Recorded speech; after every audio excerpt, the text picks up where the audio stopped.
అంటే కొన్ని వ్యాఖ్యలు బత్తాయిలు, బత్తాయిలు అని పొద్దుగూకులు వాడటము. అలానే అసలు భగవద్గీత తెలీదు, ధర్మ ప్రచారం తెలీదు పాపం. వాళ్ళకి. పోనీ నేనేమంటా అండి, పోన్లే నన్ను అంటే అన్నాడు. నా కోరిక చెప్తున్నా. ఓకే. ఇక్కడ ఈ గుళ్ళో లేదు ఏదో గుళ్ళో భగవద్గీతలో మొత్తం 700 శ్లోకాలమ్మా. రోజుకి 2 అనుకో, ఎన్నాళ్ళకి అయిపోద్ది? సంవత్సరం 350 రోజులు. 350 ఇంటూ 350 700 నాన్న. ఓకేనా? సో 365 రోజులు, కొన్ని రోజులు తీసేసిన 350 రోజులకి భగవద్గీత ఇతను రోజు 2 శ్లోకాలు ఇతను గంట సేపు చెప్పాలి. నేను కూర్చుని వింటా.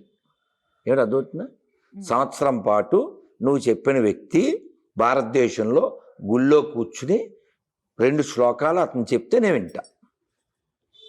ఇప్పుడు మీకు స్కూటీ డ్రైవింగ్ రాదు అని నేను కామెంట్ ఎప్పుడు చేయాలి? నాకు వచ్చి మీకు రాకపోతే కదా. కదా.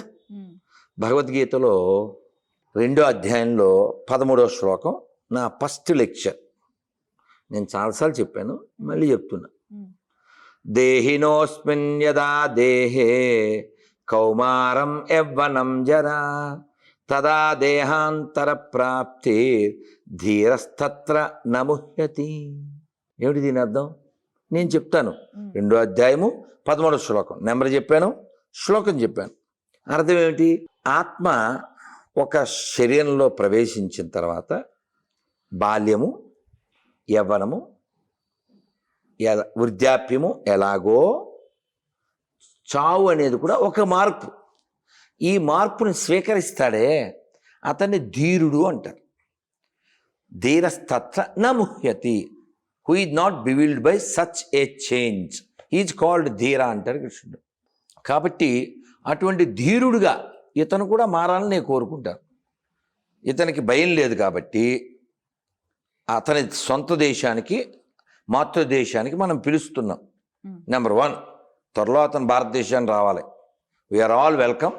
నెంబర్ 1. రెండోది, అతను భగవద్గీత మీద లెక్చర్ ఇవ్వాలి. పరిపూర్ణ శాకాహారిగా ఉండి భగవద్గీతలో చెప్పిన 9వ అధ్యాయం 26వ శ్లోకం. ఏంటిది? భగవద్గీత నాకు రాదు కానీ ఎలా చెప్తాను మరి? పత్రం పుష్పం ఫలం తోయం యో మే భక్త్యా ప్రయచ్చతి తదహం భక్త్యా ఉపహృత అశ్నామి ప్రయతాత్మనః. పత్రమైనను, ఫలమైనను, పుష్పమైనను, లేక జలమైనను ప్రేమతో భక్తితో అర్పిస్తే నేను స్వీకరిస్తాను అన్నాడు.